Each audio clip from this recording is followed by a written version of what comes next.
Bonsoir à toutes et à tous et bienvenue dans cette nouvelle édition. Voici les titres.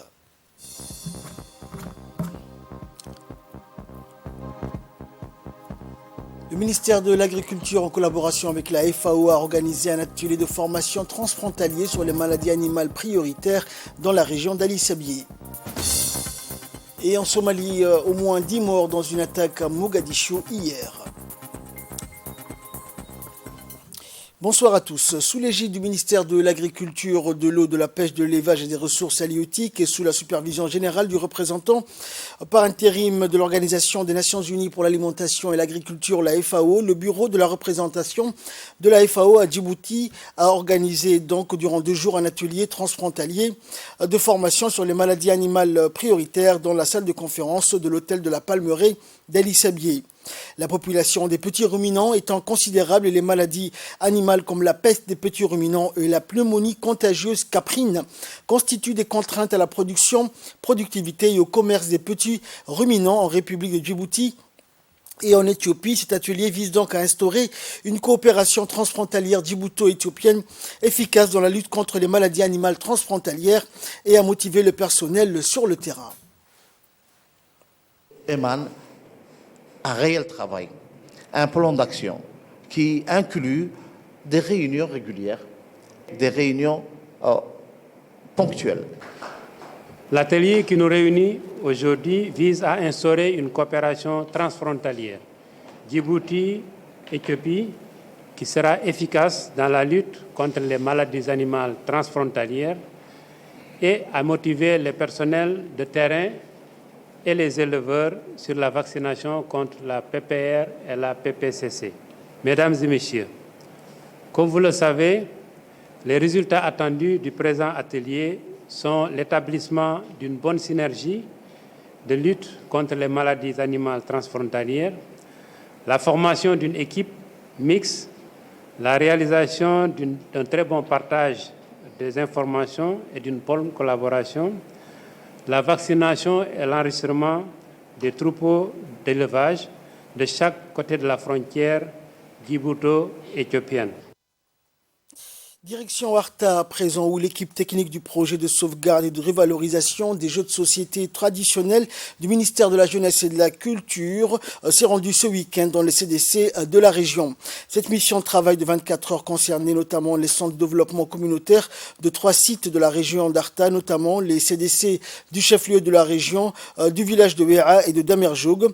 Et après une rencontre avec les autorités administratives dans les bureaux respectifs, donc la mission du MJC s'est poursuivie avec la présentation de ces jeux. L'équipe technique du MJC s'est dirigée vers le CDC pour superviser l'état d'avancement des compétitions intra-région des jeux de société traditionnels.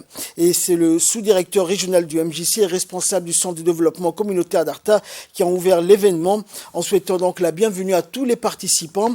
L'événement qui a réuni sur place plusieurs jeunes et moins jeunes et les rencontres de sélection se sont déroulées dans les meilleures conditions.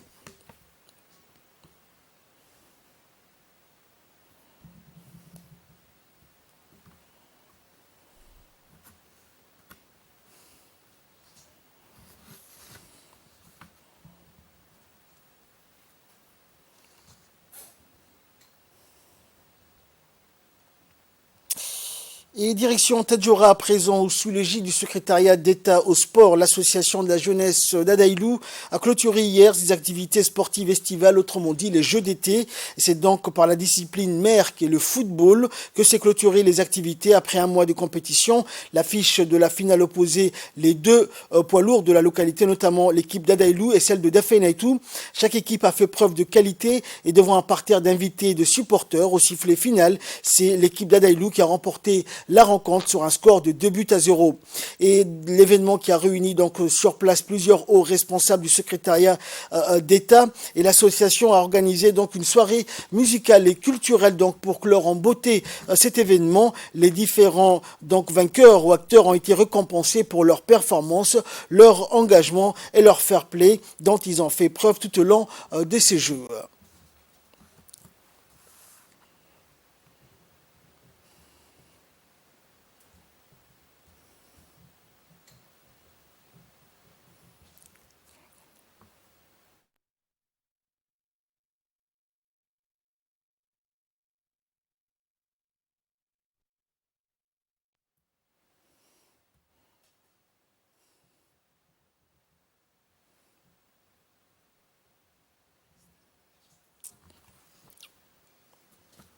Écoutons à présent pour plus de précision l'intervention du président de l'association de la jeunesse de Adaïlou. Adaïliens et Adaïliennes, nous nous retrouvons ce soir pour la soirée de clôture des activités de Jeux d'été 2022.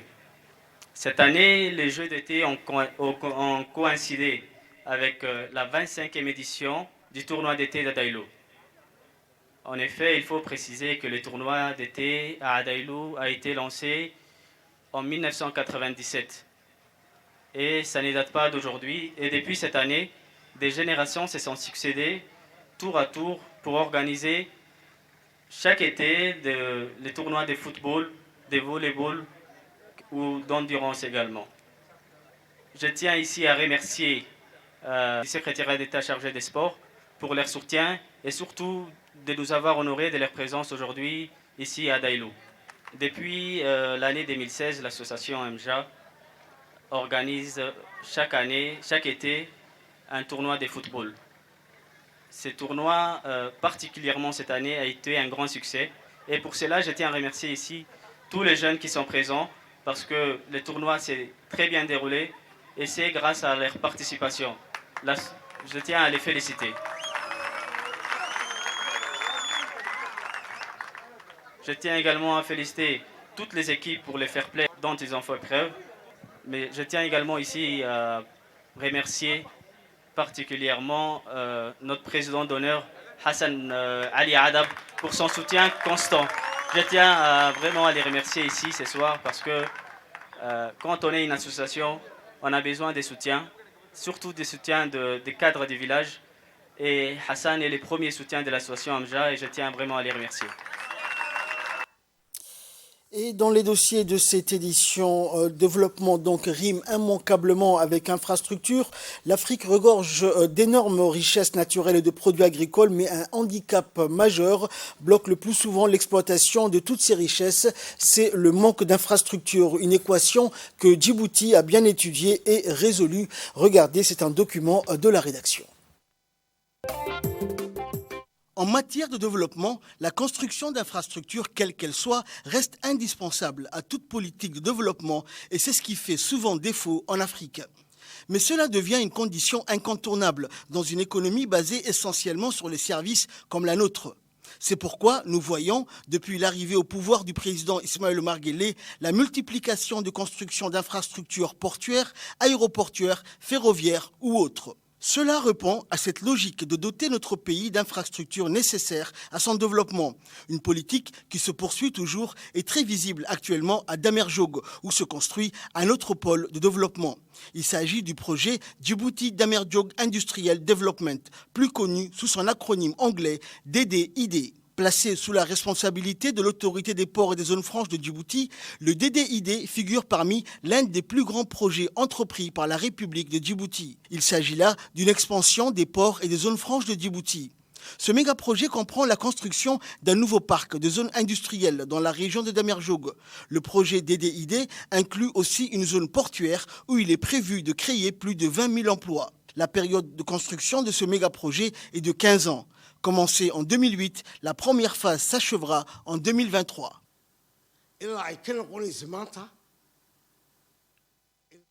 Aujourd'hui, la région de Damerjog s'agrandit, comme vous l'avez constaté, et qui a une extension des ports et qui aura plusieurs fonctions. La région s'industrialise et cela témoigne des efforts du gouvernement d'aujourd'hui, de la région, en synergie avec l'évolution du monde. La région de Damerjog, qui accueillera ce grand projet et qui en abrite plusieurs autres, joue un rôle important dans le développement économique de cette région de par son emplacement. Damerjog, qui se situe à une trentaine de kilomètres de la capitale, constitue ainsi un Eldorado pour les secteurs privés qui veulent tous s'installer dans cette sous-préfecture. Mais cette sous-préfecture accueille déjà plusieurs structures et des sociétés mises en place par le gouvernement ou par des investisseurs privés. En effet, nous avons à Nagad la gare, la société Prime Project, l'ISA ou Institute School of Africa, le refuge des camps pour les amoureux de la vie animalière, la China Free Zone, plusieurs infrastructures portuaires, le centre de quarantaine et sanitaire de bétail à Damerjog, la société Djibah, spécialisée dans l'exploitation des fruits de mer et qui ouvrira ses portes très prochainement pour ne citer que cela. Concernant le village de Damerjog, il existe depuis 1962, au moment où fut construite la première école primaire de la sous-préfecture. Aujourd'hui, la sous-préfecture de Damerjog compte 10 000 habitants, dont environ 4 000 vivent dans le village de Damerjog. 12 localités dépendent administrativement de cette sous-préfecture. Toutes les structures nécessaires de base sont également présentes dans le chef-lieu de la sous-préfecture, comme le Damerjog Marketplace ou le marché de Damerjog, plusieurs quartiers bien structurés, un poste de santé, une brigade de la gendarmerie nationale, une école primaire, un camp militaire des forces armées djiboutiennes, un CEM ou collège d'enseignement moyen qui existe depuis 1998 et un centre de formation professionnelle ou CFPD. Il fut un temps où la région n'a cessé de s'agrandir. En 1968, il y avait la première infirmerie militaire, puis un grand hôpital avec plus de 14 lits. C'est avec le temps que cette région s'est agrandie, comme vous pouvez le constater. Ainsi, Damerjog reste la terre promise des Djiboutiens. Tout Djibouti, en effet, voudrait s'implanter dans cette sous-préfecture et y posséder son lopin de terre, d'où le développement à vue d'œil de cette région qui sera amené à jouer, dans les années à venir, un rôle de nouveau pôle de développement économique et industriel du pays.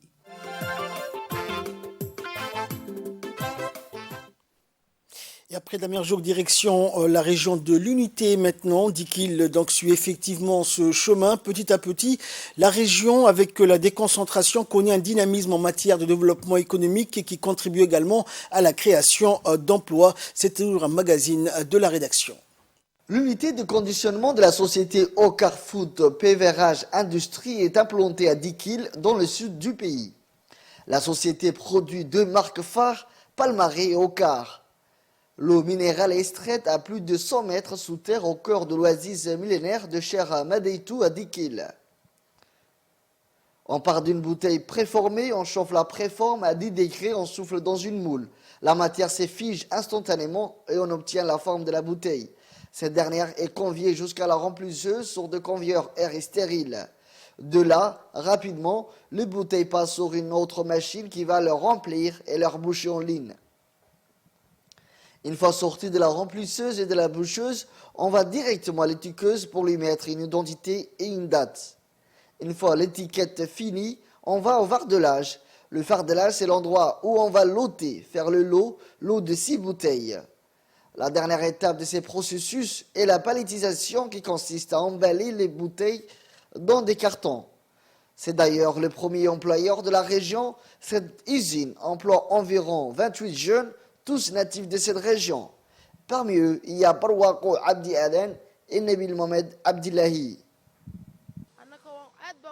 Nous sommes très heureux d'avoir trouvé du travail dans notre région, près de chez nous. Nous sommes vraiment, mais vraiment très contentes parce qu'on peut à la fois prendre soin de notre foyer et travailler en même temps. Dieu merci, cette usine nous a offert du travail et c'est une occasion dont nous profitons. Du soufflage au fardelage, le processus d'embouteillage de l'eau minérale naturelle d'Okar et Palmarès est perfectionné à la pointe de la technologie. Elle filtre, purifie et équilibre l'eau. Cette société a mis en point du matériel et un programme informatique qui assure la stabilité des minéraux naturels de l'eau et permet ainsi de produire une eau pure, 100% naturelle, d'une très grande et constante qualité. Toute la chaîne de production de la bouteille d'eau est constamment contrôlée afin de garantir une eau à la pureté intacte pour le consommateur. L'usine traite et emballe chaque jour environ 23 760 bouteilles d'eau minérale, une des eaux minérales les plus populaires de Djibouti. Cette usine n'est pas le seul existant ici dans la région de l'Unité. Illico, une usine de fabrication de chaussures, maroquinerie, habillements et accessoires en tout genre, se trouve dans la localité de Mouloud, située à 10 km du chef-lieu. Cette jeune société de production de produits de maroquinerie est la première du genre dans notre pays à pouvoir prendre en charge la production de chaussures de tout type à des quantités industrielles. Elle propose différents modèles du mocassin à la paire de baskets habillées d'imprimés africains en passant par le mule, les potes de Roger, les sandales et les chaussures pour enfants. Des modèles qui ne coûtent pas très cher. Lors des festivités commémoratives du 41e anniversaire de la création de la localité de Mouloud, le président de la République, M. Ismaël Omar Guelleh, avait appelé les forces armées djiboutiennes à se fournir de rangers de la société djiboutienne Illico. Répondant à l'appel lancé par le président de la République, le haut commandement de garde-côte djiboutien a pris l'initiative de se fournir en chaussures de rangers issus de la production nationale effectuée par la société djiboutienne Illico. Une fois que notre production sera stabilisée, nous aurons besoin de plus de main-d'œuvre. On va recruter des jeunes et nous formons dans cette optique un groupe originaire de la région. Ce groupe de jeunes est formé par Omar, comme vous avez pu le rencontrer. Et nous attendons également la venue de 2 autres formateurs. Une fois formé, le personnel va augmenter. Bref, la région de Dikil apporte un changement visible dans le développement socio-économique du pays. Et enfin, un fait divers pour clore l'actualité nationale dans le cadre de la lutte contre le commerce illicite. Les agents de la douane de l'EADA et les militaires du bataillon d'intervention rapide basé à Ali Ouni ont intercepté une importante quantité de cadres de contrebande sous les auspices du chef de la division des douanes de la région d'Artaï, du commandant en chef du bataillon. Donc, les opérations de lutte contre le trafic illicite ont été intensifiées ces derniers mois à travers des coups de filet minutieusement préparés dans des zones difficiles d'accès. Les douaniers de l'EADA et les militaires ont mis la main sur donc une quantité importante de cadres de contrebande. Il s'agit en effet de 37 sacs de cadres que les contrebandiers voulaient écouler clandestinement sur le marché de la capitale. Ce fléau qui donc nuit à l'économie nationale. Les douaniers de l'EADA, en collaboration avec les bataillons BIR, intensifient leurs opérations dans ce secteur pour contrecarrer la contrebande sous toutes ses formes.